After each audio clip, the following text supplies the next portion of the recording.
Drift into the Timeless Tales Library, where stories become bridges to tranquil slumber. I'm Oliver, ready to guide you through tonight's gentle narrative, one designed to calm your restless thoughts and usher you softly into peaceful dreams. The Timeless Tales Library thrives through the kindness of listeners like you. If these stories have offered you refuge, please subscribe and help us continue crafting these serene escapes. As you find your comfortable position, drop a comment below sharing where in the world you're joining us tonight, and tell me a destination where you'd love a story to transport you. Maybe the lavender fields of Provence, a moonlit beach in Santorini, the ancient temples of Angkor Wat, or beneath the aurora borealis in Norway. Your dream destinations kindle the inspiration for our growing collection of tales. This story is about a magical neighborhood bakery where the warm glow of lamplight beckons weary travelers in from a stormy Thanksgiving evening. Behind steamed windows, the scent of cinnamon and pumpkin drifts through the air, and familiar faces from beloved tales find their way, one by one, to shelter, warmth, and exactly the comfort they need. Now, exhale slowly and imagine yourself unspooling any worries or thoughts like threads of a tangled knot. You are in the silken archives, a silent, smooth-walled room of the Timeless Tales Library. Here the books are not bound in leather or cloth, but in fine, soft silk. Each page is a weightless layer, and the stories within are as light as a whisper. Feel the cool, smooth touch of silk against your skin as you settle into your bed, your own private cocoon in these archives. Relax your shoulders, unclench your jaw, and let your hands rest gently by your side. Let your mind unspool and untangle, becoming as smooth and calm as the pages of a silken book. The stories of the archives are like a comforting blanket. Let them wrap around you, soft and weightless. A cozy rainy day, Little Red Riding Hood's bakery, a Thanksgiving evening. The rain began just as the afternoon light started to fade, soft at first, then steady, then insistent. It drummed against the cobblestones of Storybook Lane, creating rivers along the gutters and turning the November air cool and fresh. The wind carried with it the scent of wet leaves and wood smoke from distant chimneys, and somewhere in the growing dusk, the warm golden glow of a single bakery window cut through the grey like a promise. The rainy day Little Red Riding Hood bakery sat nestled between a bookshop and a flower seller's stall, its red-painted door the colour of autumn apples, its windows fogged with the warmth inside.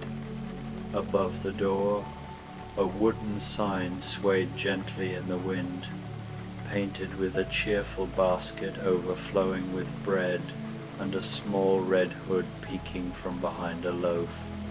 The letters, though worn by weather and time, still read clearly. Little Red Riding Hood's bakery, all are welcome. Inside, the bakery was everything the stormy evening was not. Where the world outside had grown dim and wet, here was warmth and light. A fire crackled softly in a stone fireplace set into the far wall, its flames dancing orange and gold, casting shifting shadows across exposed wooden beams and cream-colored walls.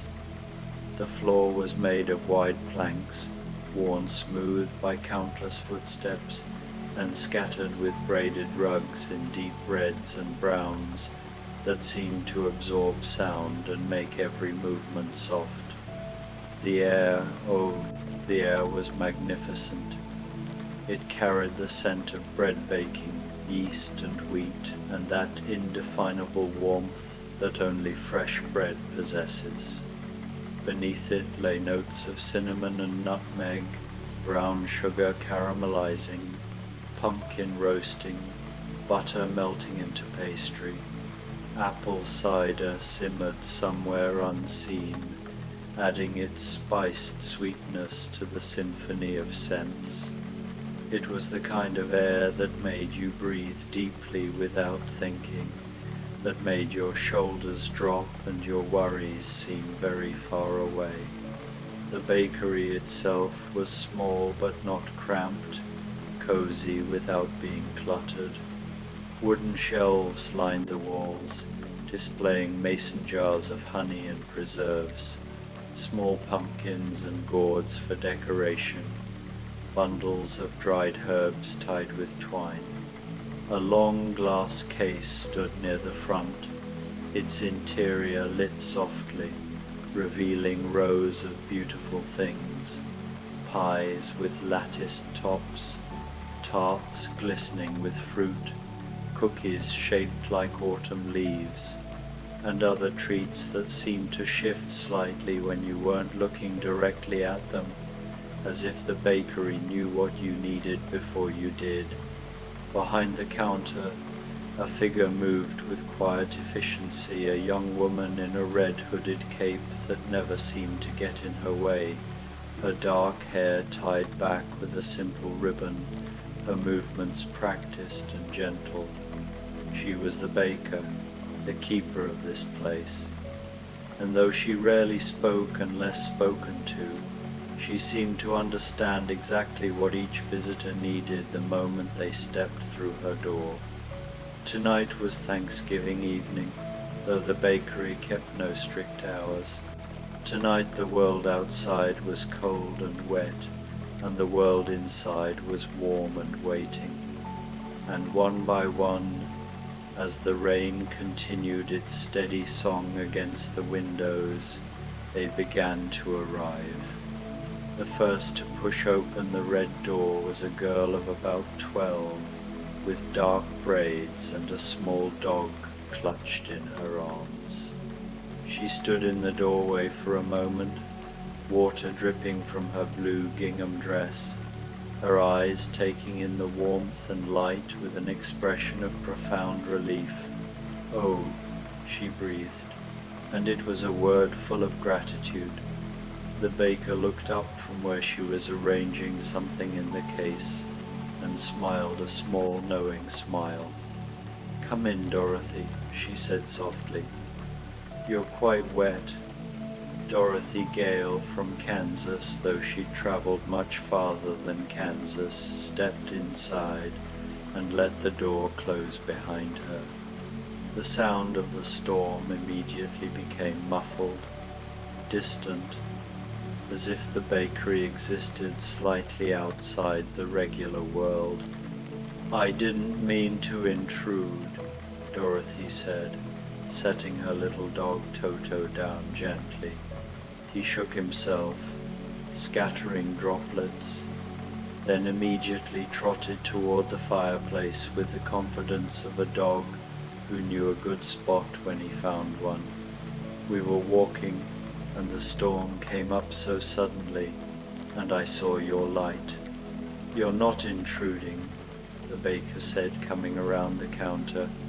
She moved to a coat rack near the door and retrieved a thick, soft towel in a warm cream color. "Here, dry yourself off, then sit by the fire. You look like you could use something warm to drink." Dorothy accepted the towel gratefully, pressing it to her face and hair. The fabric smelled like lavender and sunshine, impossibly fresh despite the rainy evening. "It's so warm in here," she said wonderingly, "and it smells like Aunt Em's kitchen on Thanksgiving Day, but somehow even better." The baker's smile deepened just slightly. "That's the idea," she said.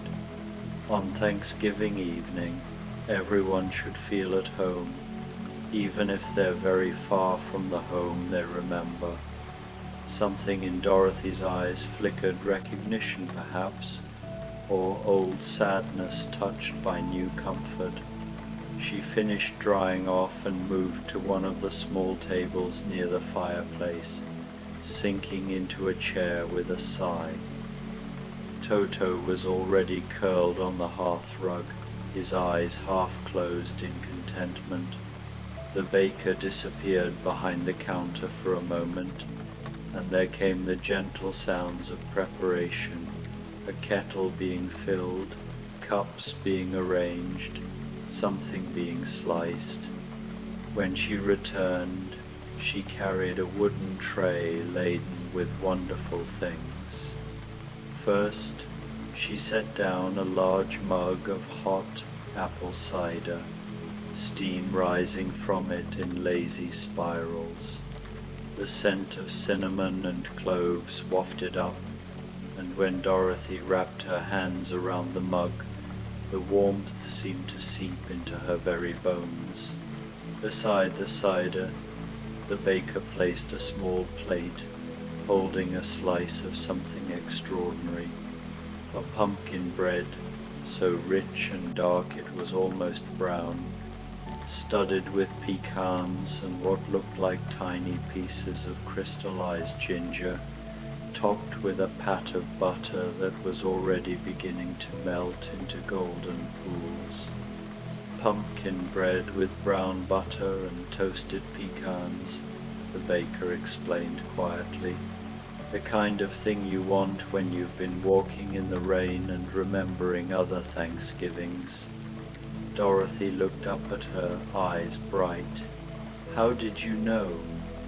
The baker just smiled and returned to her counter, leaving Dorothy to her cider and bread and the warm companionship of the fire.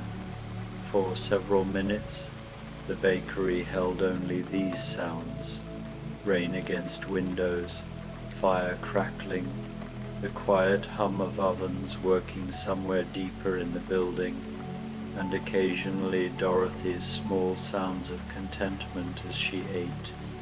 The pumpkin bread was perfect, moist and spiced and just sweet enough, the pecans adding crunch, the ginger surprising her tongue with little bursts of warmth. The cider was exactly the right temperature, hot but not scalding, sweet but not cloying. Dorothy felt herself relaxing in a way she hadn't in days, or was it longer? Time was strange for someone who traveled through tornadoes and magical lands.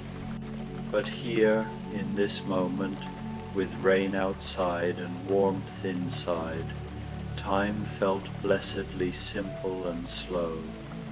The door opened again, bringing with it a gust of wind and rain and a young woman with remarkable red hair.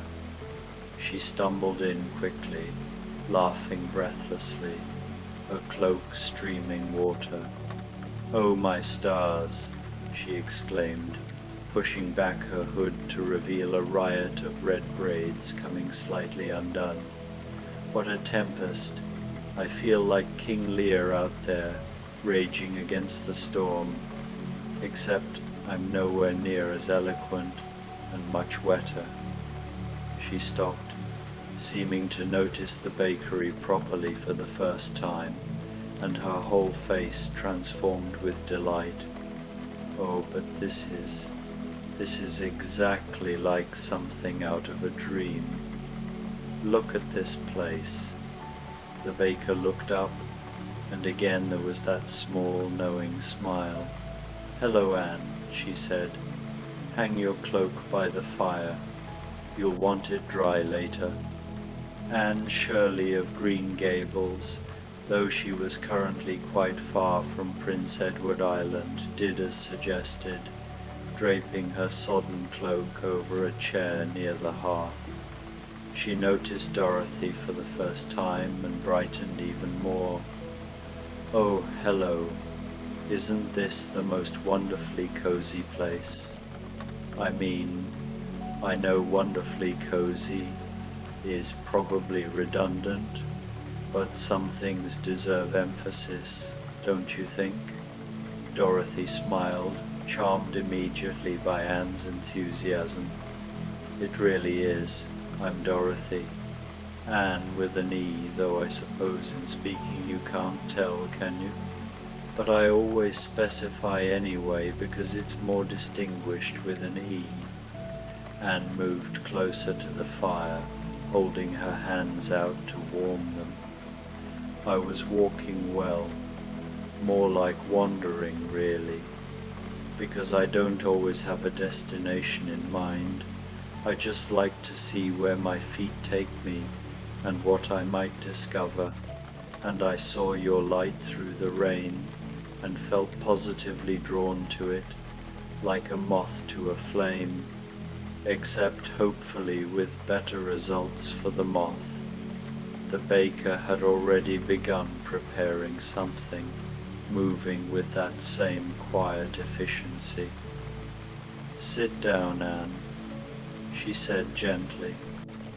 "You talk more when you're cold and overwhelmed. Something warm will help."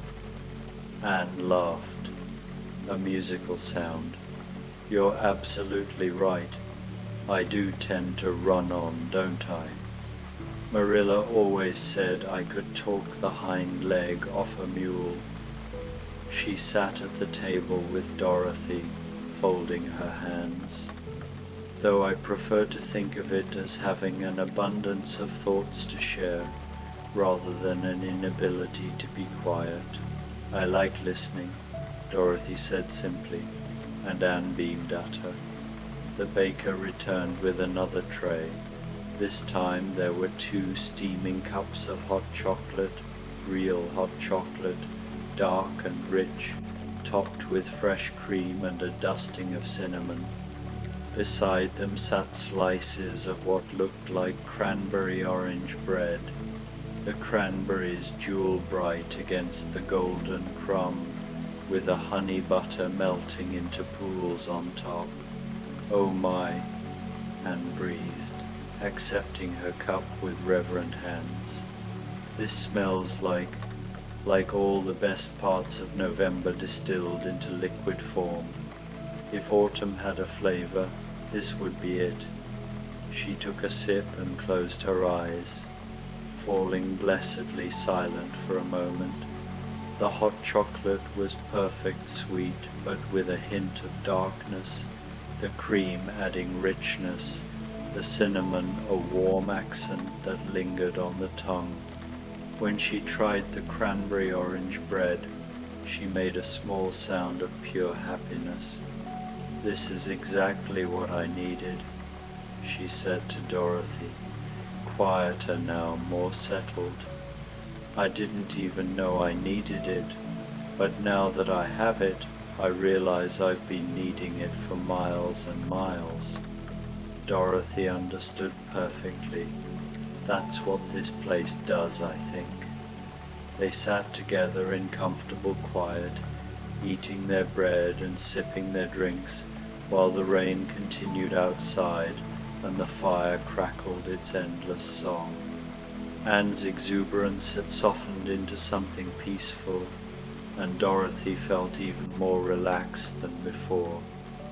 There was something about having company, about not being alone in the warmth, that made it even better.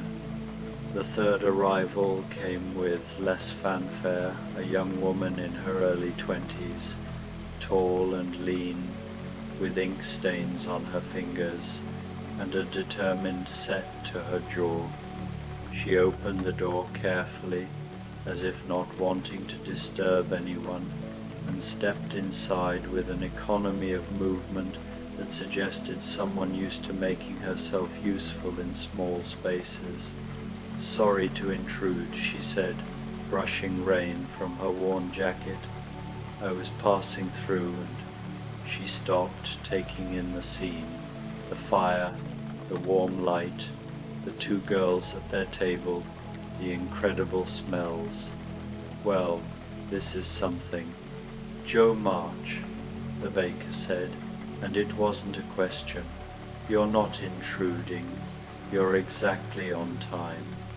Joe looked surprised, then smiled a crooked, genuine smile that lit up her whole face. On time for what? For what you need. Hang up your jacket. Sit down. You've been walking a long time. Joe did as instructed, moving to hang her jacket beside Anne's cloak. She nodded to Dorothy and Anne. Mind if I join you? Please do, Anne said warmly. The more the merrier, and this table is plenty big enough for kindred spirits. Joe settled into a chair with a grateful sigh, stretching her long legs toward the fire. I'm supposed to be gathering material for a story, she said, but mostly I've been getting soaked and feeling sorry for myself. Not very productive. Sometimes the best material comes from quiet moments, Dorothy offered. At least, that's what I think, though I'm not a writer. She's wise beyond her years, Anne declared, and she's absolutely right. Some of my favorite memories, what I call my scope for imagination moments, have come from just sitting quietly and letting the world be what it is. Joe looked at Anne with interest. You're a writer too? More of an aspiring one, Anne admitted, though I have gotten a few things published. Mostly I just love stories, reading them, imagining them, living them when I can. The baker arrived with Joe's offering before the conversation could continue. This time, the tray held a large mug of black coffee, strong and hot, with real cream on the side, and 2 thick slices of gingerbread, dark and moist, with lemon glaze drizzled over the top. Oh, bless you, Joe said fervently, wrapping both hands around the coffee mug. I was beginning to think I'd never feel my fingers again. She took a long drink, closing her eyes in appreciation, then tried the gingerbread. It was spectacular, spicy with ginger and cinnamon, rich with molasses, the lemon glaze adding a bright note that cut through the sweetness perfectly. It was the kind of gingerbread that reminded you of home and holidays and being young enough that the world still felt manageable. This is incredible, Joe said, and the baker, wiping down the counter with a quiet cloth, just nodded as if she'd expected nothing less. The 3 young women fell into easy conversation, the kind that happens when strangers realize they're not so strange after all. They talked about books and writing, about traveling and home, about the strange ways life takes you to unexpected places. Anne told stories that made Dorothy laugh, and Joe offered observations that made Anne think, and Dorothy asked questions that made them both see things differently.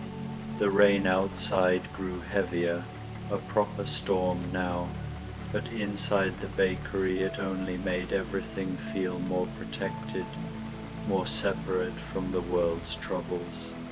The fire burned steadily, the ovens hummed their warm song, and the 3 of them ate and drank and talked until they'd settled into something deeper than conversation, into companionship, into the simple pleasure of being warm and fed and not alone. Time passed in that strange, soft way it does in very comfortable places. The storm raged on, but no one inside seemed to mind. The baker moved about her kitchen, occasionally bringing out fresh treats to refill the case, always seeming to know when someone needed their cup refilled or wanted another slice of something. When the door opened again, It revealed a girl of about 7, small and proper in a damp blue dress, with blonde hair that had mostly escaped from its ribbon. She stood very still in the doorway, surveying the bakery with enormous, solemn eyes.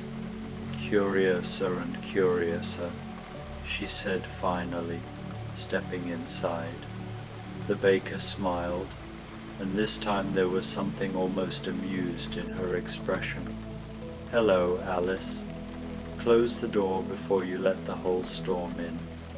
Alice did so, then clasped her hands in front of her, very primly.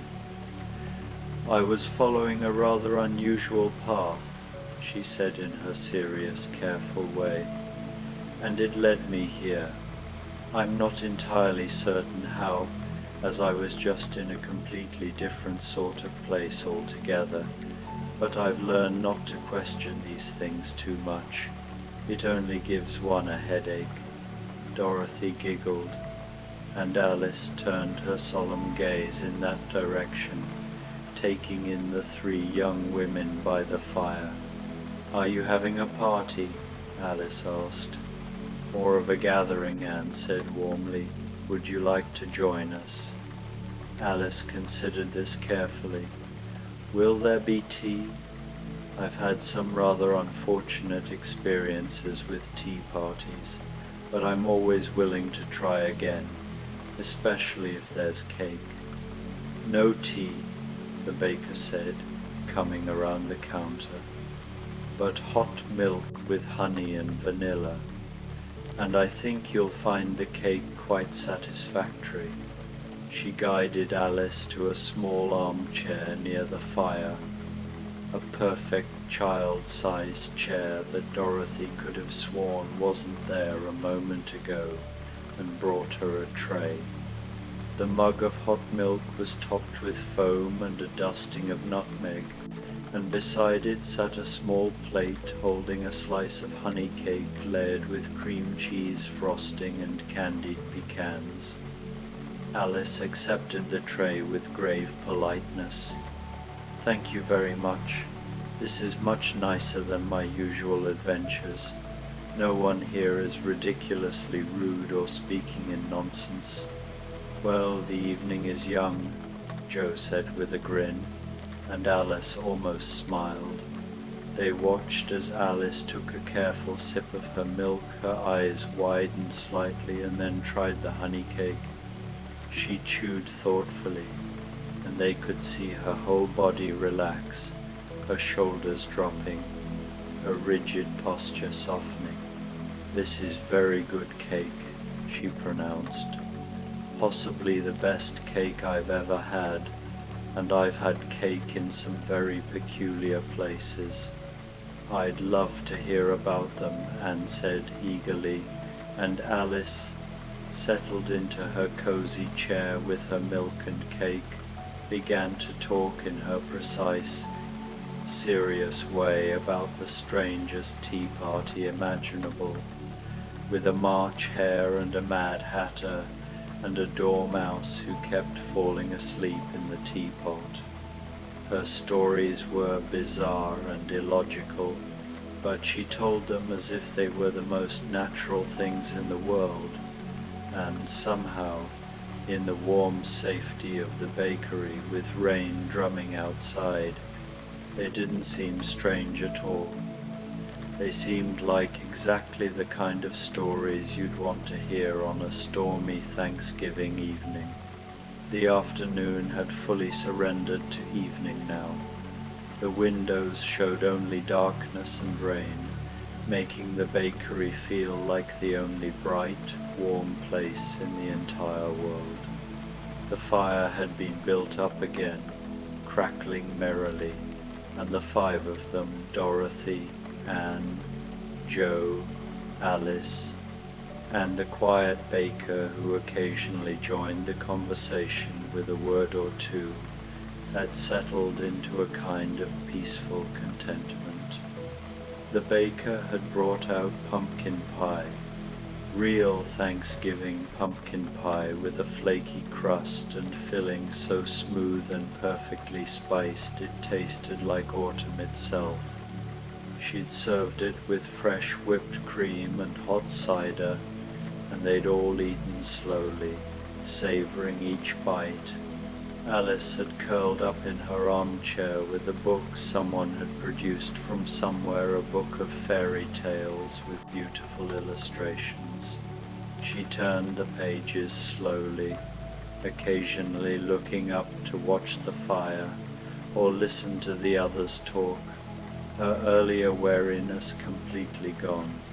Anne and Jo had discovered a shared love of Charlotte Bronte and were deep in discussion about Jane Eyre, their voices low and enthusiastic.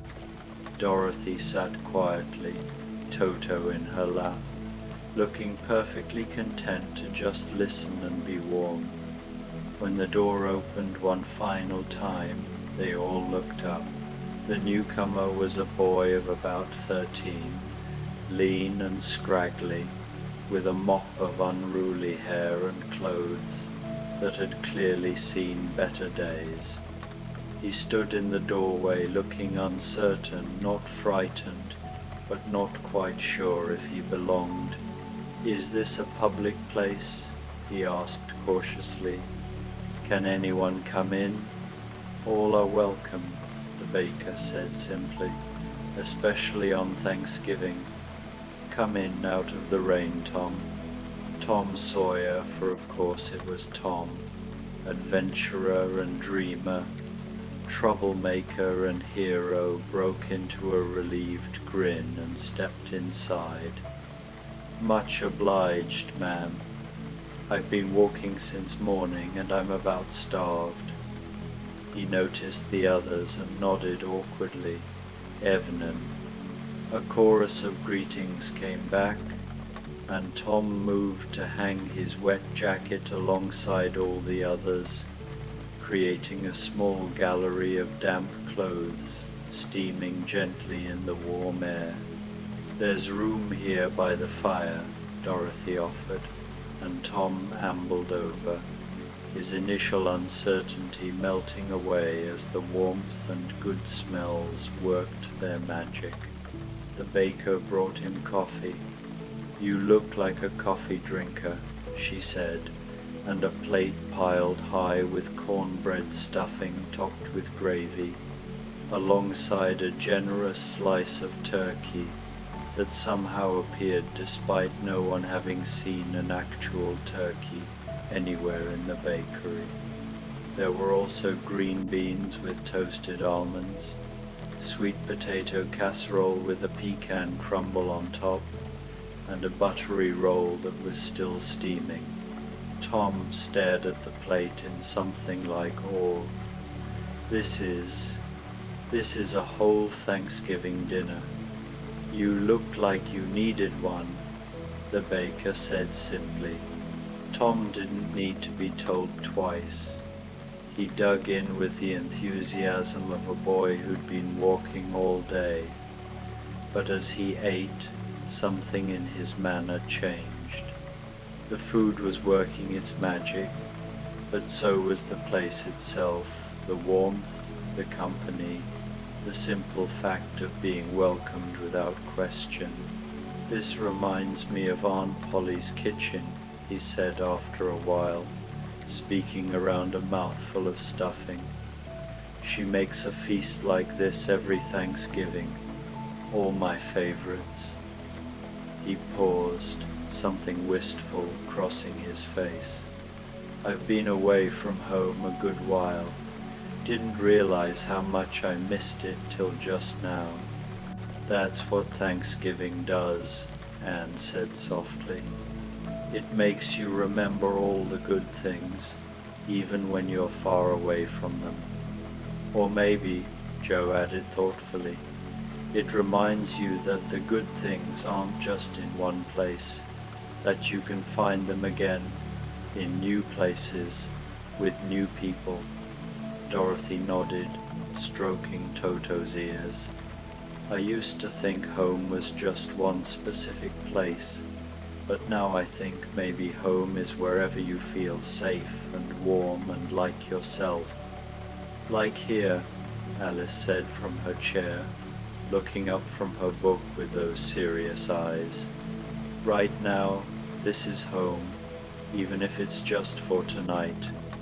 They all felt the truth of that.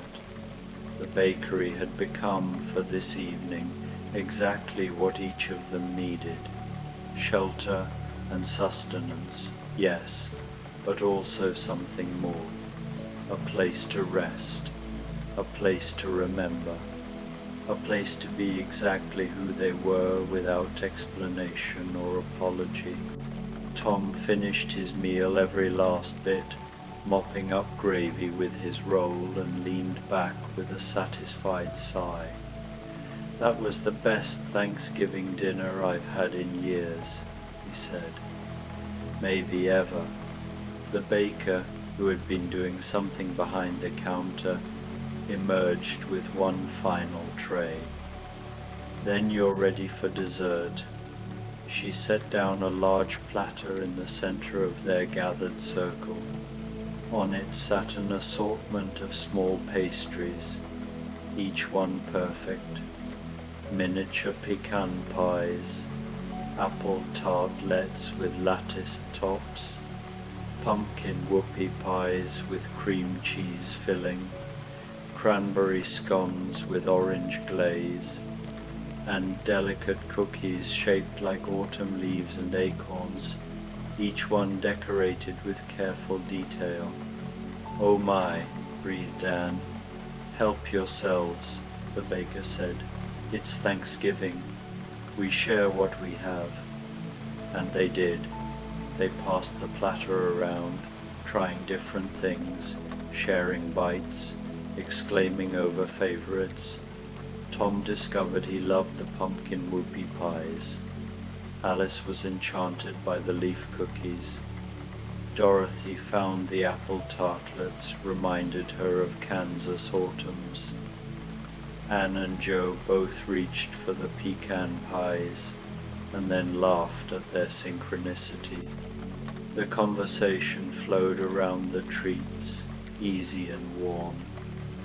Tom told stories about his adventures on the Mississippi, making them laugh with his dramatic retellings.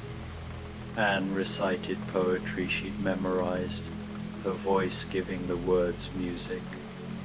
Jo talked about her sisters and their Thanksgivings together, her voice fond despite the distance.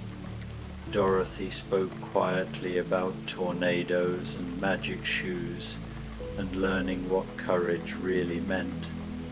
Alice described impossible gardens and talking flowers and queens who were terribly fond of beheading people. The baker listened to it all, occasionally refilling cups, sometimes adding a word or two, but mostly just tending her fire and her ovens, and letting her bakery be what it had always been meant to be, a place of refuge, of comfort, of rest. Outside, the storm began to soften. The rain that had been a roar became a whisper. The wind that had howled settled into a gentle sigh. The darkness remained, but it felt less oppressive now, more like a blanket than a threat. Inside, the fire burned lower, glowing coals more than dancing flames.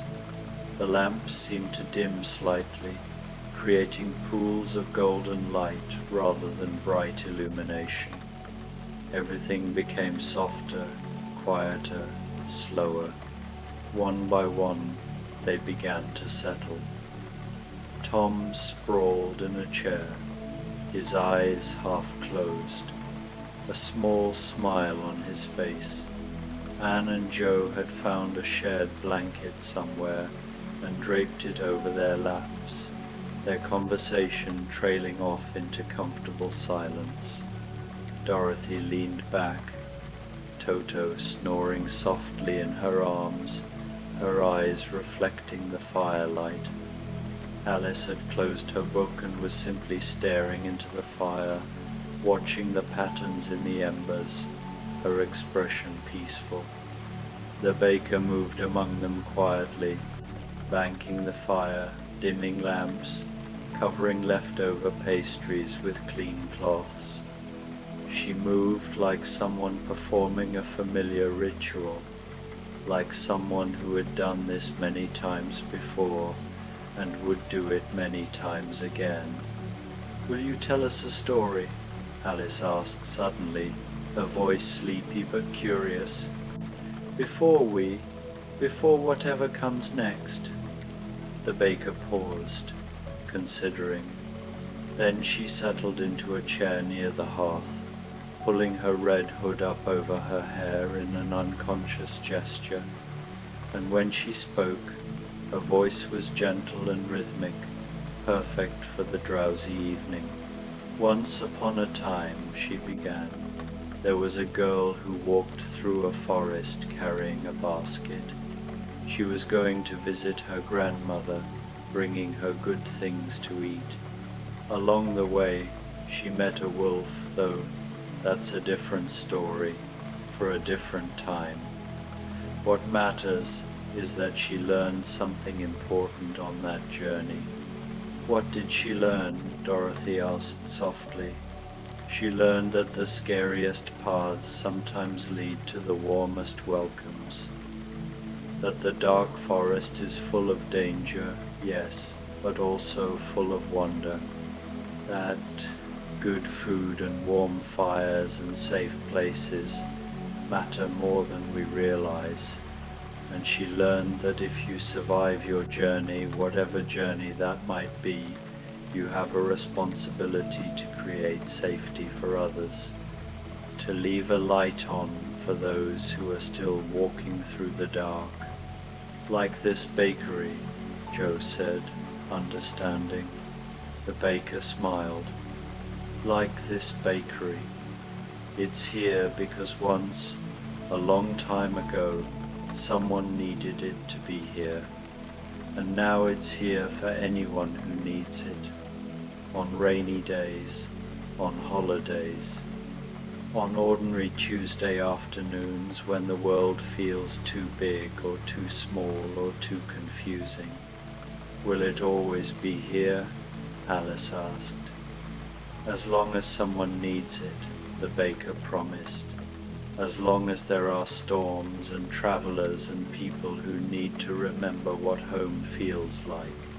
The door is always red, the light is always on, and there's always something baking." Anne sighed contentedly. "That's the best kind of magic, the everyday, dependable kind." They sat in silence for a while, watching the fire burn down to glowing embers. The rain had stopped entirely now, leaving only the occasional drip from the eaves. The world outside was quiet and clean and new. "I suppose we should be going," Tom said eventually, though he made no move to stand. "Stay as long as you need," the baker said.